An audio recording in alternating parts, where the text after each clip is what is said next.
Hi everyone, this is Jewish Talk coming to you from Nassau Community College on 90.3 WHPC, also streaming on the nccradio.org. I repeat, nccradio.org. You can see us, you can stream us, you can pick us up anytime throughout the week. This program is later archived on Spreaker.com, Spreaker.com, and all your favorite platforms to receive the repeats and the podcast. This program is repeated every Sunday at 11 p.m. So therefore, hi there, you know the routine. My name is Rabbi Google. No, it's Rabbi Perl. Good morning, good afternoon, and good evening. This all depends on when you are listening or watching. And with that, I say a welcome to Zalman Weg. Unbelievable. He received the most honored Aliyah this week. I don't know where. He must know somebody. Gewalt. You can see us on Facebook Live right now on WHPC, or my own page at Anshul Perl, and that's facebook.com/Anshul Perl. So hello on the radio, hello online, and hello to the world. I'm going to first begin with a very fascinating insight that I had the honor to share with my beloved congregation this very weekend, this past Shabbos. And then we're going to go into a rather elaborate discussion about a very important holiday that is coming up this coming Wednesday. In fact, we are told there is no greater holiday than this coming Wednesday, known as Tu B'Av, the 15th day of full moon on the Jewish calendar. And all relates to fascinating subject about marriage in many, many aspects and perspectives. But first, I want to share with you an insight that I found very, very exhilarating and very uplifting to myself, and I want to share this with you. In the Torah portion, we read the Ten Commandments. This week we're talking about in the portion where Moses is speaking to his people. He's about to pass on. He's charging up the new generation who are about to go into the promised land. So he repeats the highlights of the past 40 years, including, of course, standing at Mount Sinai. What happened to Mount Sinai? Well, you've all seen the movie. I have read the book. And we read about the crown jewel of Judaism, and that is the Ten Commandments. Let's remember, there are 10 commandments, not 10 suggestions. They are all encompassing. In fact, the 10 commandments actually include all of the 613 mitzvahs. And in so many different ways, you can actually find through numbers and through hints that the 10 are the foundation of all, the entire gamut of Judaism, the 613 mitzvahs. And these 10 commandments are unequaled in their simplicity, in their comprehensiveness, and of course their solemnness. They, the Ten Commandments, constitute the basis of civilization and of human advancement. Yet, this ultimate declaration of Judaism is engraved on 2 tablets of stone. Don't give me the shtick from Mel Brooks about he came down with 3 and he dropped them and he ended up with 2. But my question today is, what's the business with the stone? The Torah tells us he declared upon you the covenant, and he wrote them upon 2 tablets of stone. And today, of course, I'm going to be hearing from many one of our wonderful listeners who join us, and those who, of course, who are watching us on Facebook. In fact, for those who are on the radio, I give you my voice, and for those who are watching us on Facebook, I give you my smile. Hello there. And I'm giving you a wave as we say hello to Galan, Matan, and Zev. Unbelievable. So my question really is, and I'm sure that Gene Brandiston has this question for years, is this not anticlimactic? You would think that such an unparalleled charge to the Jewish people, the Ten Commandments, would be transmitted on a more impressive medium.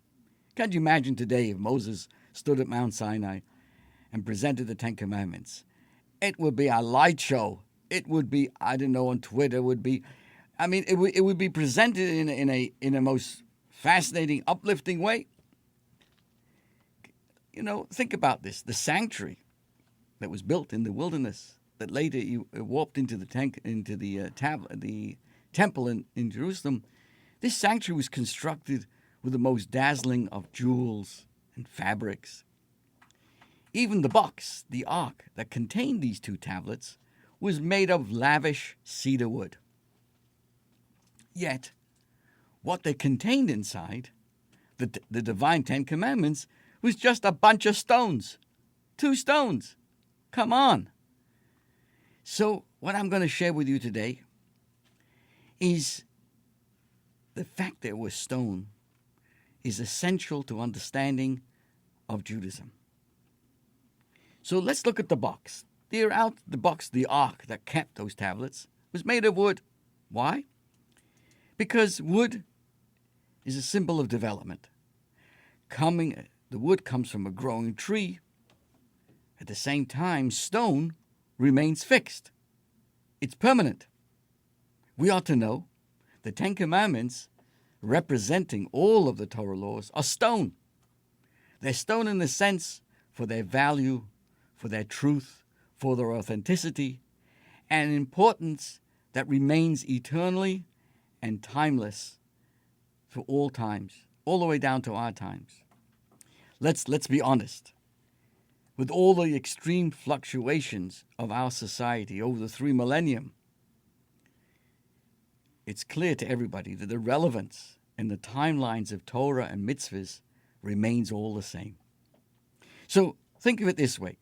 Just as the rock retains the same power throughout thousands of years, the rock is not being diminished or weakened, so the power of Torah does not change. It doesn't change with the whims and the whams and this one and that one, this and this, a new generation, and there's this and there's that. Torah is rock, is stone. However, those who hold on to it, those who turn themselves into arks, each of us, we carry, each one of us, every human being carries the tablets, just like there was a box into which the 2 stones were placed.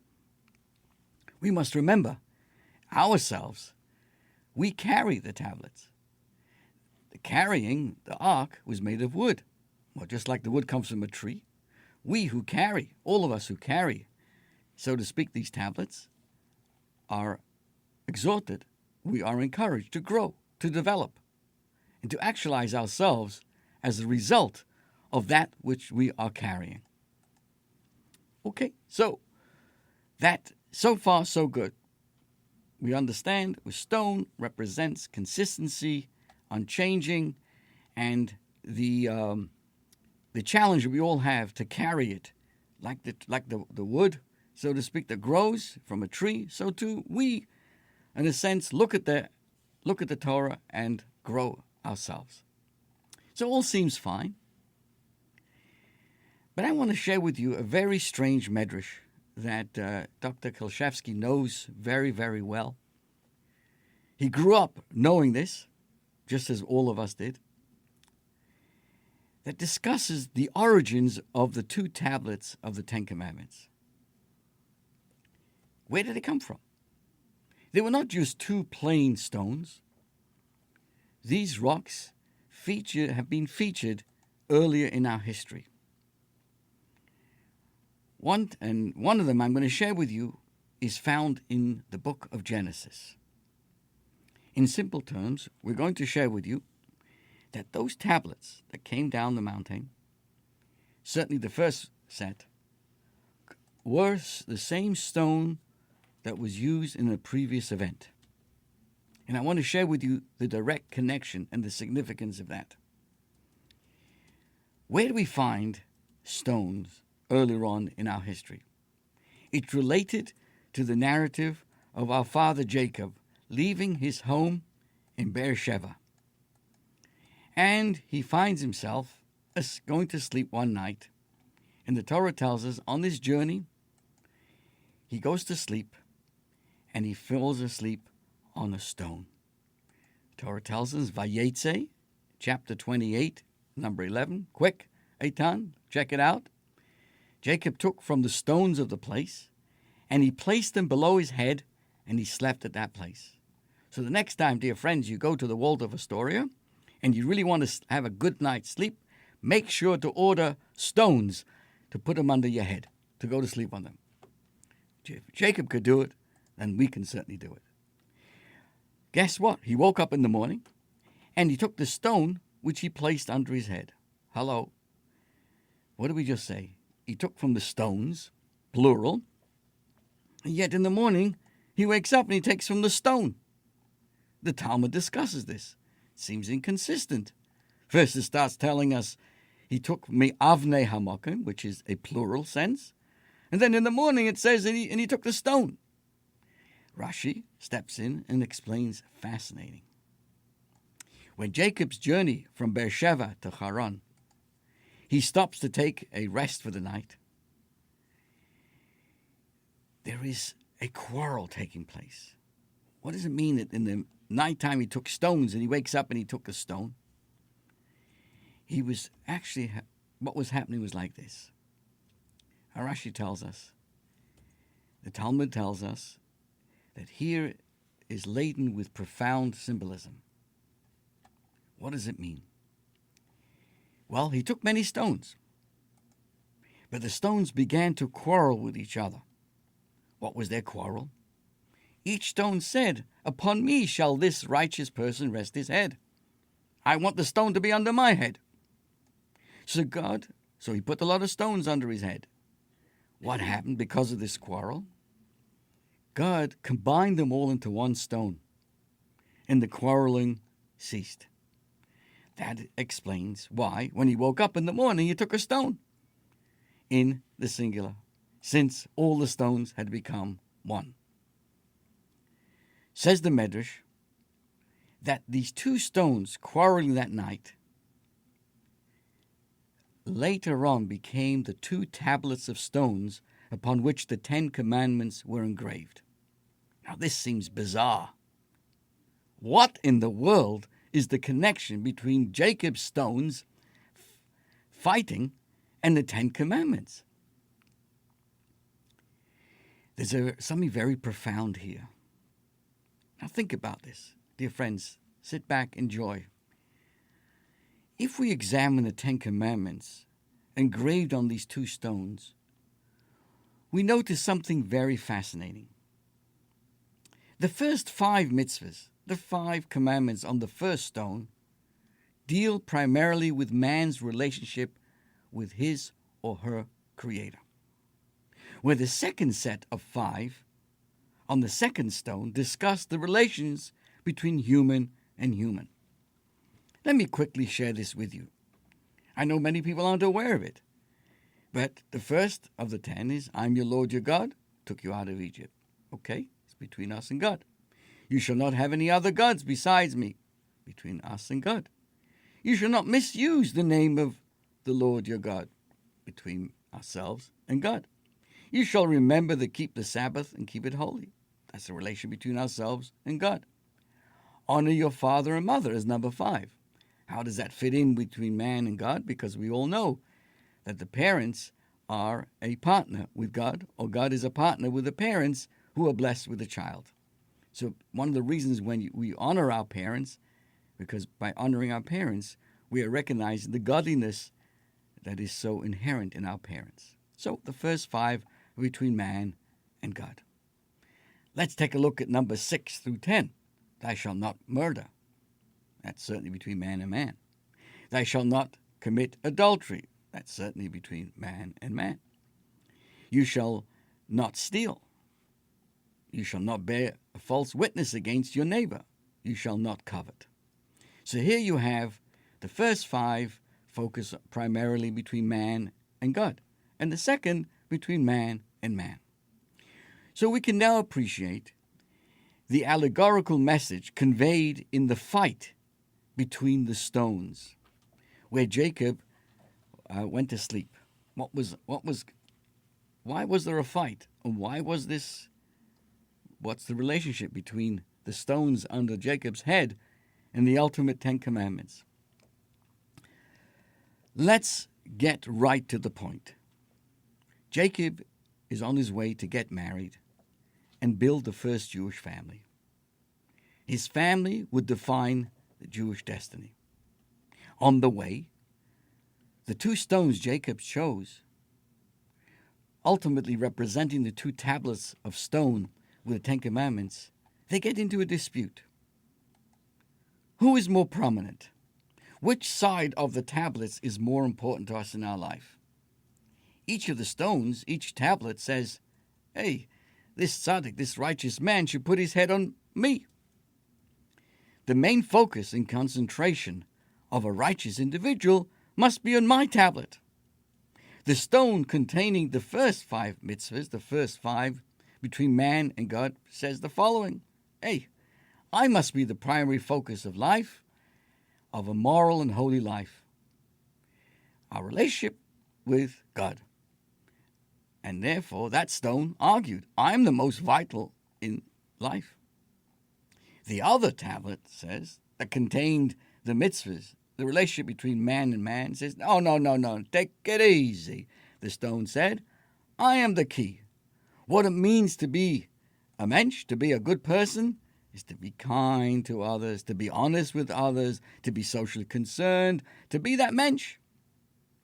So these two stones, in Jacob's journey, they were in conflict, each one claiming that I am more important than the other. Each one said that the definition of Judaism I should be under the head. I'm more important than the other. Let's talk it out, my friends. There are individuals out there who believe that since they pray and study Torah every day, since they're very pious and meticulous in their religious observance, since they will never eat something unkosher or miss putting on tefillin, they think God is automatically on their side, and they need not to be scrupulously decent when it comes to human relations, to be respectful of other people, or honest when it comes to money. On the other hand, let's be fair, my friends, there are those who make the mistake and believe that since they are kind-hearted, decent, generous, and giving, they are somehow exempt from all the other mitzvahs, whether it's Shabbos, whether it's tefillin, whether it's studying, whether it's mikveh, whether it's prayer. So what did God do at those earlier moments in our history?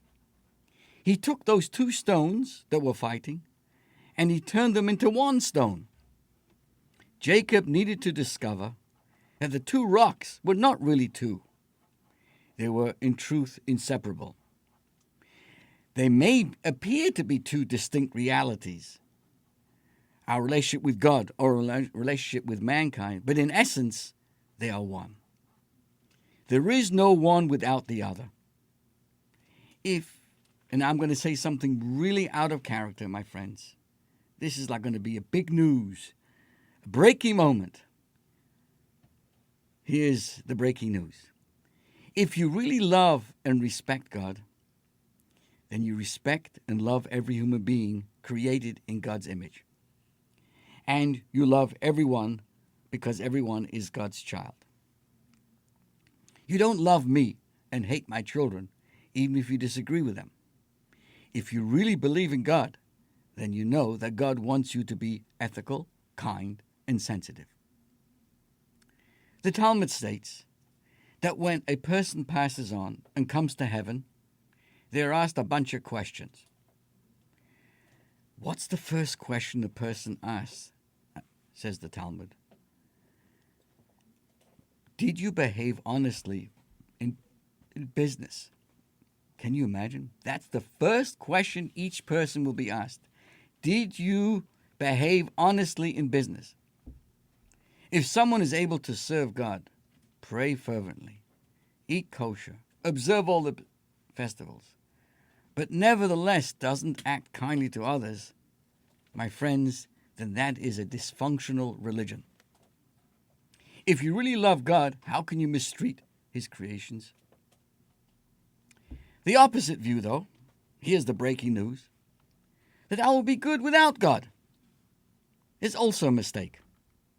for social kindness to be enduring and swing under all conditions, it is when it is based on a moral sense of justice coming from a creator beyond social convention and my personal inclinations.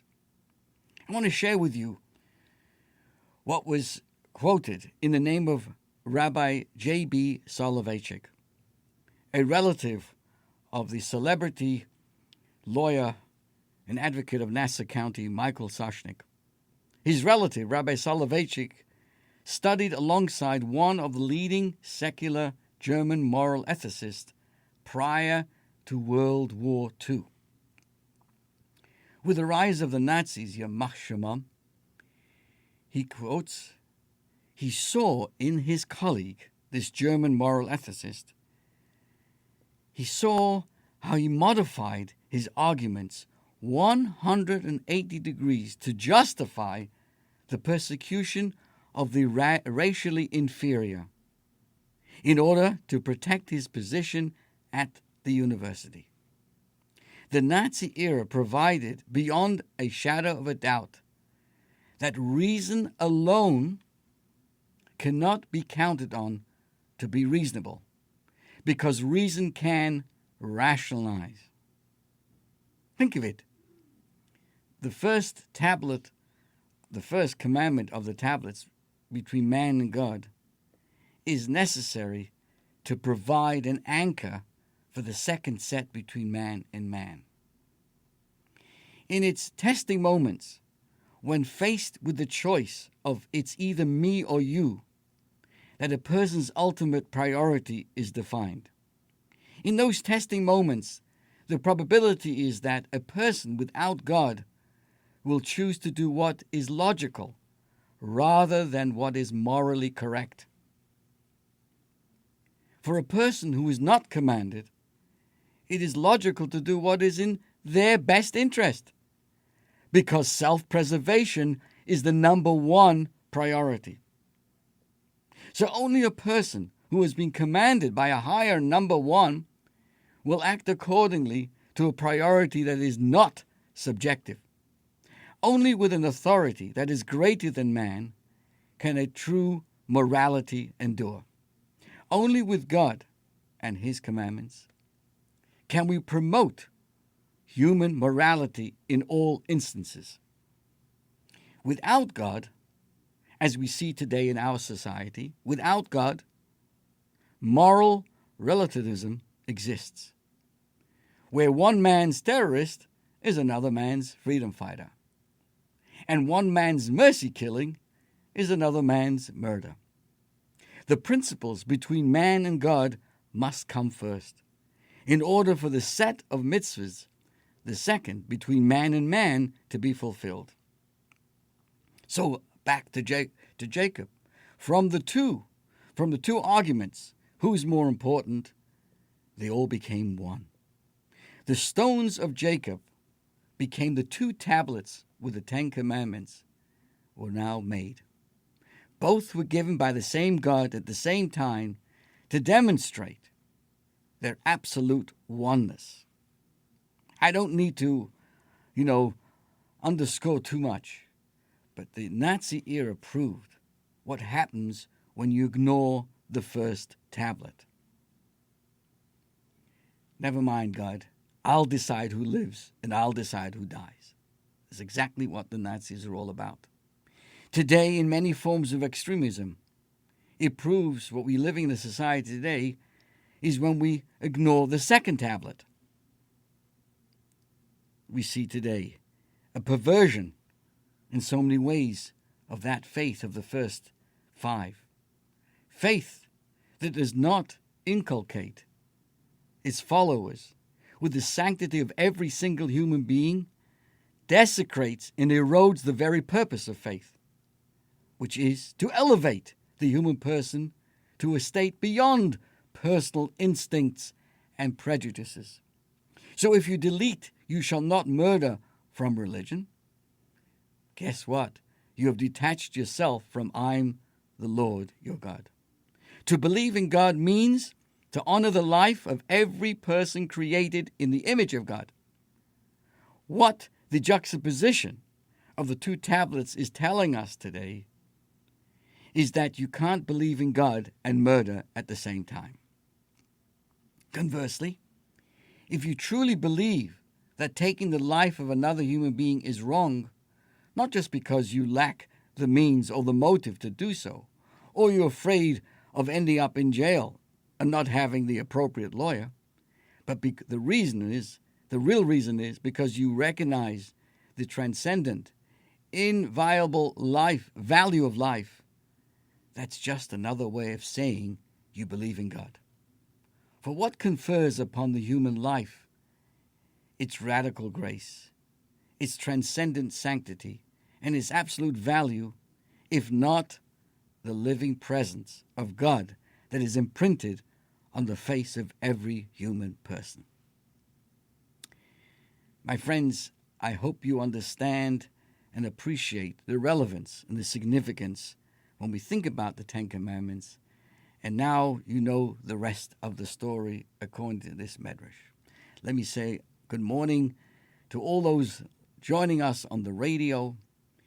I want to say good morning to Lavana Lichter, to Jean Marie. Sharon Jacobs has joined us. Denise Zellickson, thank you so much. As I said, Dr. Kilshevsky's there, busy online, checking out my words. And everybody joining us today, thank you so much. Thank you. And everybody, if you have a comment, please don't be afraid to post it. Okay, and by the way, there is also a very, very clear teaching that the tablets themselves were not rounded on the top. That comes from a mistake by Michelangelo from his amazing architecture and his whole art over there. Clearly, the Talmud and the sources tell us that those tablets were actually oblong, so to speak, that were square, and they fitted in perfectly into the box. The size of the box, the ark, and the size of the tablets themselves were perfect. There was no extra space inside the ark itself. And like many things, like the arms of the menorah, that many depict as being round, and then in stepped Sybil Triguboff and built a beautiful menorah together. May she live and be well. Her husband, Harold Triguboff, designed the one famous menorah that now stands across the world with diagonal arms out of the menorah, because, again, it's based on a misunderstanding. In the walls of Titus over there, or in Rome, they have, as the Jewish people were taken out of Israel, that they were carrying this menorah, and they had rounded, and that became the symbol. But in truth, what they stole and what they remembered was the outer menorahs. But the real one that was part of the mitzvah, the main mitzvah, was actually diagonally. So there are many examples. Another time I'll discuss how many modern-day ideas have crept into Judaism, and certainly through the power of artistry and paintings, have depicted things that are not based on real, true Jewish tradition. Okay, so let's move on now. My friends, this coming Wednesday, we have a holiday called the Bounce Back Holiday. I'm sure you've taken your children to the bounce, the bounces, and they bounce around and they have a wonderful time bouncing on the balls over there. Well, I'm going to share with you how we've gone from a descent to an ascent. This past Thursday was the saddest day in the Jewish calendar. This coming Wednesday is the most joyous day in the Jewish calendar. I first share with you a correspondence from the Rebbe that goes back to 1965. And the Rebbe is writing to a camp, a day camp, or perhaps an overnight camp in Linden, Michigan. And they're having a dedication and recognition of a family who have passed away, a memorial. And the Rebbe writes a letter to them, a letter of great significance. I share with you, and the Rebbe says, this is to convey my prayerful wishes to all of you, particularly to the families of the distinguished friends who are being honored today, and the memorial to the late Zev Hordas, as well as to others whose memory is being honored. This, as part of their camp and dedication and celebration, they're speaking about honoring the memories of those who passed away and their family. And certainly, the Rebbe goes on to say, will provide visible symbols for their families and friends to inspire and stimulate them to ever greater accomplishments. And the Rebbe goes on to explain, I have chosen the 15th of Av, which is, as I'm talking about today, about this coming Wednesday, as the date of this letter because of its special significance, and also because of its proximity to the day of dedication that they were celebrating there in Michigan. Our sages tell us that the 15th day of Av was a very joyous festival in the olden days, especially for the younger generation, with particular emphasis on the ideals and the values of the Jewish way of life. Coming so soon after Tisha B'Av, the radical transition from the mood of sadness to that of joy is doubly significant. Firstly, it signifies that any sad interlude in Jewish life, as in our Tisha B'Av, is only transitory and is based on the principle of Yerida L'Tzorech Aliyah.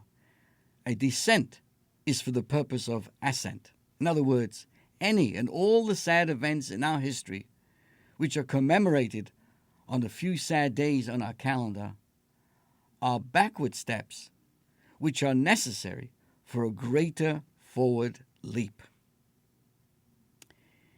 Secondly, that the very transition from sadness to gladness intensifies the joy and really adds quality to it, which could not be appreciated otherwise.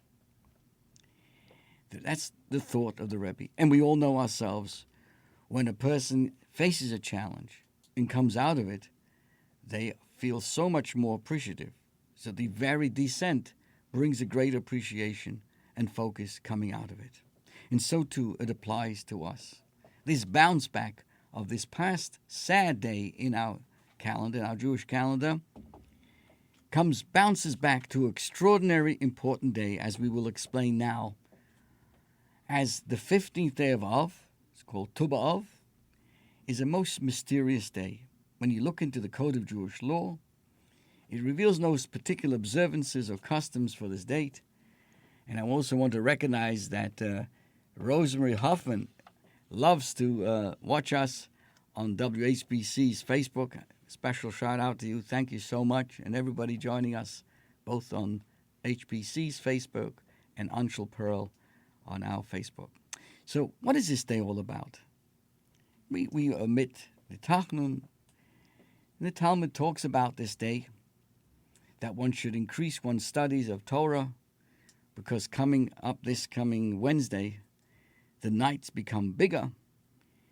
The night becomes bigger than the daytime, and night, lo ivra laila ela legirsa, the night was created for study. And the Talmud goes on to tell us about this special day, that many years ago, the daughters of Jerusalem would go out to dance in the vineyards on this very day. And they would proclaim, whoever did not have a wife would go there, and they would meet, and many, many wonderful matches were made on this day. I guess you would call this a Jewish Sadie Hawkins Day. And the Talmud considers this the greatest festival of the year, with only Yom Kippur coming close to second. So therefore gives us an opportunity to appreciate there are many things that happened on this coming Wednesday. And one of them, as I say, see this Wednesday as the bounce back from the sadness, being so low, so mournful, so sad, to come an extraordinary, happy, joyous day. And one of the parts of this day is that many decrees were lifted over Jewish history, and also a day of great commitment to love, and specifically marriage. You see, the institution of marriage is comprised of two integral elements. Good morning, Susanna Shalom. commitment and love. Beneath the chuppah, the bride and the groom pledge to remain faithful and loyal to each other, committing their all to bringing happiness and stability to their relationship. While the shared commitment constitutes the foundation of the relationship, it is the passion, the love, and the feelings for each other which bring color and life to the relationship and makes marriage so attractive. It is this element that causes bachelors, so to speak, to surrender their freedoms and bachelorettes to put up with a member of this, challenging gender. The necessity of both these ingredients to ensure a happy and a stable marriage is undisputed. The question is, which of these two values should form the basis of marriage? This is a point of contention between Torah values and Western norms. Should love lead to commitment, or should commitment lead to love? The current trends, you could say, of society in this area is clear. Get to know a person for a few years, perhaps live together for a period of time, and the plunge is taken if it is apparent that the mutual feelings warrant the colossal marriage commitment. Hello, by contrast, Jewish tradition advocates an almost opposite approach. Acquaint yourself with an individual enough to determine whether his or her values and temperament are in line with your own. Ascertain that your two personalities don't clash, and see that there is a budding attraction. If all these pieces are in place, good morning to Jay Mostel, then the commitment is made. The love will develop and deepen after the commitment, based on the commitment. If the proof is in the pudding, this pudding certainly demonstrates that the Jewish approach works. It is clear that getting to know and love one another before marriage does not increase the odds of subsequently having a happy marriage. This makes perfect sense. If the commitment is based on love, then the commitment can very well wane or disappear if and when the love fades or even vanishes. If the love is based on a commitment, then even if at times the love grows faint, the commitment will ensure that the two make the effort to fall in love again. According to Torah law, marriage is a two-step process. The first stage is called Kiddushin. The second step is known as Nisu'in. Kiddushin renders the actual, the actual meaning is it relates to the importance of holiness. First comes Kiddushin. The Kiddushin means commitment. Only then follows Nisuin, an expression of love. All takes place under the same chuppah, but these two are there for a reason. There's a two-step process, so to speak. Like today now, anytime you go online and you lose your password or you have to get into a website, there's a two-step verification. Every Jewish marriage has this two steps. The first step is called Kiddushin. The second is called Nisuin. Kiddushin renders the bride and groom fully fledged husband and wife. After this point, if God forbid they decide to part, they would need a Jewish divorce. However, the bride and groom are not permitted to live together as husband and wife until the second stage, called Nisuin. In modern times, both these steps are accomplished successively under the chuppah. So the Kiddushin is effected when the groom gives the bride the wedding band, and the Nisuin through the husband uniting with the wife under one roof for the sake of marriage. So first comes Kiddushin, the commitment to each other. Only then do they express, do we have expressions of love, of intimacy. The recipe for a committed and happy marriage. So on the 15th day of Av,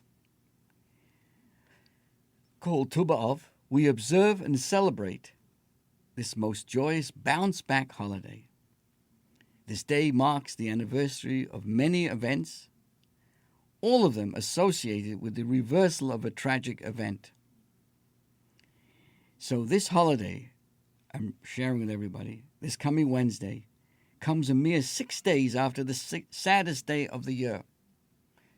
Tisha B'Av is the symbolic of our nation's resiliency, our capacity to recover from all tragedies which befall us. And as I'm sharing with you, there's a tremendous marriage-themed aspect to this holiday. As I shared with you a little earlier, for the benefit of those joining us now, in ancient times, this was a great day devoted to matchmaking, because marriage represents the bounce back from the greatest tragedies which occurred on Tisha B'Av, that included the destruction of the holy temples and our people's ensuing bitter exile. Our relationship with God is also comprised of these both basic elements of commitment and love. Before the love is manifested, we must first undergo a commitment stage, the Kiddushin. Therefore, the destruction of the temples and the exiles. But after all these many, many sad years, we have proven beyond any shadow of a doubt the time has come when we are ready for the Nisuim, this cosmic relationship that will be celebrated for the entire world with the coming of Mashiach. Let me continue this idea. And I want to thank everybody for the wonderful comments that are coming through now on our Facebook page, Rabbi Perl. Let us know you're joining us. I'll be happy to recognize you. Let me share with you another aspect to this marriage concept that is the theme, is part of any time there's an exile, there's a breakup, there's negativity. Well, Tisha B'Av represents a lot of breakup, a breakdown between relationships in many, many forms and many, many levels. And we bounce back on this Wednesday to reaffirm our relationships with each other, as in marriages, and of course in the broader sense with Hashem. David and Rachel are just finishing dinner and are discussing the events of the day. It's getting late, and Rachel says she's exhausted and she wants to go to bed. She gets up, clears her plate, and rinses it off.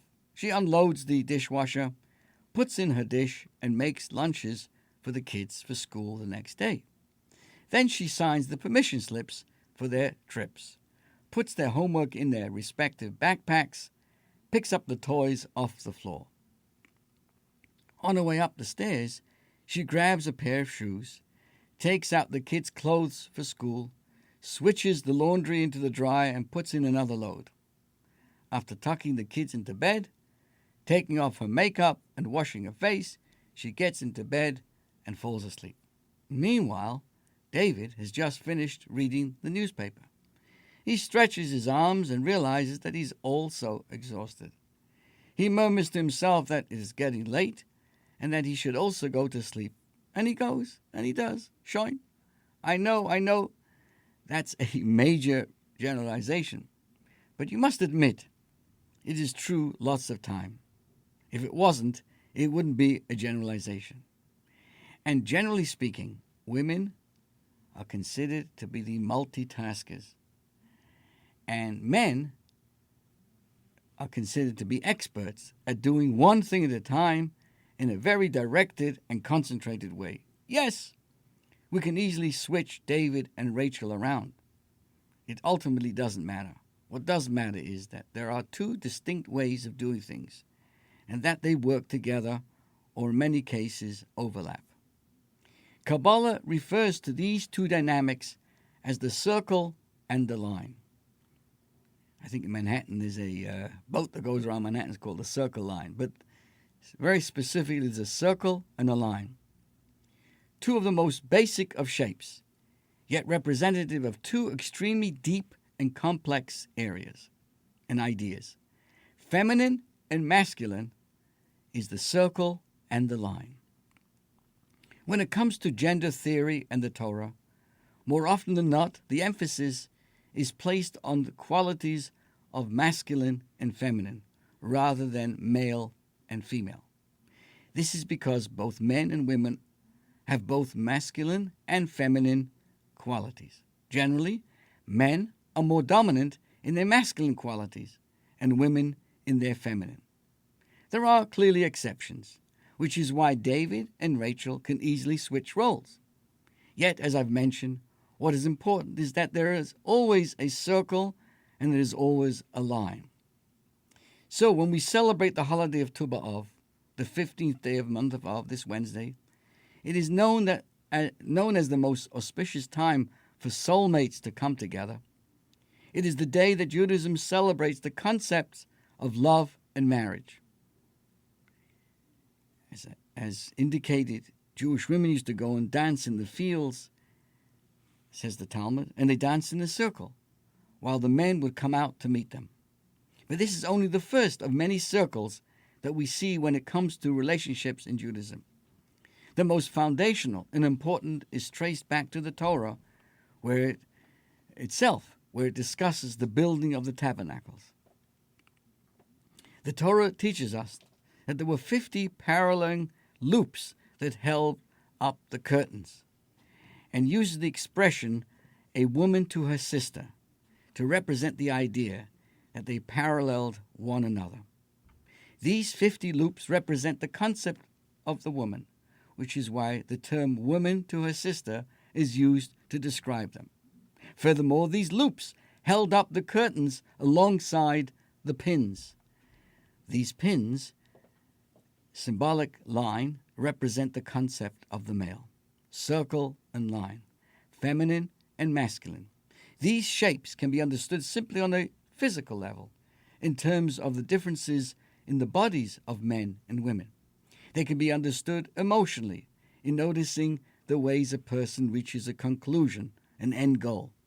And they can be understood spiritually. If you want to get from point A to point B, there are two ways of getting there.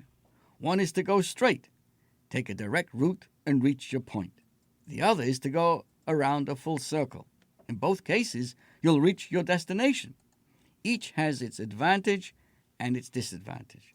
By creating a circle, you're left with many common points, each equidistant to the center of that circle, but all related and connected. At the same time, it will probably take a lot longer for you to reach your destination. When you take the straight course and walk the line, you do stay focused and directed and get where you want to get quicker. But you don't necessarily see all the other connections that might have picked up had you veered just a little bit off the way. Clearly, a healthy balance is to function using both the line and the circle in life, using each when it's most appropriate. For example, if you're holding the baby and the phone rings and the pot is boiling over and someone is at the door, you better learn how to use the circle, dynamic and fast. Multitasking becomes a requirement, not an option. At the same time, there's no question that if one was in need of an operation, he would never want that surgeon multitasking. Man or woman, that doctor better stay focused and in line. Achieving this balance is a challenge and is therefore the goal and the purpose of marriage. Although we learn of these concepts in the Torah, we see allusions to this circle and line concept in many of the traditions of a Jewish wedding ceremony. In a traditional Ashkenazic wedding ceremony, circle and line are featured very prominently. This is not the case in many Sephardic traditions where customs differ. I'd like to recognize that. So let me share with you what goes on in the Ashkenazic side. Granted, this is not an aspect of Jewish law, but when understanding the importance behind the concepts of the circle and line in Judaism, we can then make the connections to how they play into the wedding ceremony and learn the lessons they teach us. The allusions begin at the very start of the wedding ceremony when the Chatan, the groom, walks under the chuppah. He walks straight. Once there, he stands still and waits for the bride. When standing still, he is the line. He begins with his primary strength. Then the kala, the bride, is brought to the chuppah. She's welcomed with her parents. The first thing she does a circle around the groom 7 times. She's checking out that the cummerbund and the back of his tuxedo fits him well. No, just joking. Each circle brings down a higher level of spirituality, a protective wall, so to speak, as she walks around him. Just as her groom is a line, she begins as a circle, each in their primary strength. When she finishes circling him, she stands at his side. Though both began with their exclusive differences, they are now the same, 2 lines side by side. They recognize that even though she may not naturally be a line, in order for their marriage to succeed, they will both need to actively work not only by using their own strengths, but also strengthening their weaknesses. The groom then presents his bride with a ring. The ring is perfect, unblemished. It's an unmarked circle. He holds this ring, this circle, and presents it to her. The bride accepts the ring by pointing out her first finger. So she has the line, that line of the finger. They have switched roles. In this ceremonial act, the groom takes on the role of the circle, and the bride takes on the role of the line. He places the ring on her finger, and they join together, each one using the strength of another. Then, what follows that is the giving of the ketubah, the marriage contract, to the bride. Traditionally, the ketubah is rolled and handed to her like a scroll. The scroll is reminiscent of the Torah scroll, which is also rolled. What is unique about the scroll is that there is no beginning or end, but rather the end is wedged, so to speak, in the beginning and the beginning in the end. A scroll is therefore simultaneously a circle, it's rolled, it's a circle, and it's a line. The length of the scroll when standing upright is that of a line. But when looking at the scroll from its side, we see the circle that exists within it. This scroll, the ketubah, that the bride is handed, is the idea of the circle and the line not only working together, but completely merging and coexisting as both 2 independent parts and also completely as a unified whole together. What happens following the chuppah? The wedding ceremony begins. The men form a circle on one side and dance, while the women form a circle on the other. Under the chuppah, they stood as 2 lines. But as they celebrate their marriage, they celebrate as 2 circles. As we approach this Tu B'Av, may we remember the power of both the circle and the line, and find our ability to unite together as a whole unit within our personal lives and in our relationship with our Creator. And may we recognize that when we use both our strengths and our weaknesses and work together, we actually become that scroll where we are not limited to a beginning, a middle, or an end, but merit for our wedding to be a binyan adayad, an everlasting and eternal edifice. There is so much to discuss. As I say, welcome to to Michael Wolf. Welcome back. Michael Wolf took a wonderful trip to Germany in honor of his celebration. Hello to Brian Allen and to Michael Wolf. Unbelievable. Michael Wolf, unbelievable. Fantastic. Thank you so much. You know, I hope I have enough time, but you know, in the world out there, what's they say, till death do us part, and I do. I want to tell you to forget about it. The Jewish wedding ceremony has a different tagline than just these words, till death do us part, and I do, that reflects a much deeper meaning of life. Ever noticed all the classic catchphrases associated with weddings don't appear in the Jewish wedding ceremony. As I said, till death do us part, in sickness and in health I do. The infamous call for objections, all that stuff, all this does not, you have to understand all of this is through lens of other kinds of pop cultures and stuff like that. In the Jewish wedding ceremony adheres to a different ritual with a different tagline. While the typical wedding traditionally culminates in the vows of I do, the Jewish wedding, as I said, called Kiddushin, culminates when the groom offers the bride an object of value, typically a ring. As he places it on her finger, he says the famous last words, "Behold, you are sanctified to me." With the bride's acceptance of the ring, that expresses her consent. The two enter into a marital covenant that binds them together and one forever. What does actually mean to be sanctified to someone and to declare someone sanctified to you? The root of the word mekudeshes, which is said, comes from the Hebrew word kodesh, which means literally holy. The same root as in the word kiddush. When Jews on Friday night we make kiddush, when we recognize the separation from the rest of the week. In temple times there's a term called hegdish, which was property that belonged to the temple, etc., etc. So it's an act of separation, but it's also an act of sanctification. That's what we're talking about. That's the depth of what marriage is all about. Holiness, separation, boundaries. So when people describe love, they often speak of feeling a spark or a flaming passion. That's beautiful, powerful. But if you're not careful, flames can burn. And if you don't tend to them, a fire will extinguish. So the Jewish wedding ceremony takes the feeling of love that flares and retreats and transforms it into a covenantal relationship. The love is no longer based on the whims of the individuals involved in it. Rather, it becomes something very sacred, a contract that involves not just two individuals, but also God, performed in the presence of the community.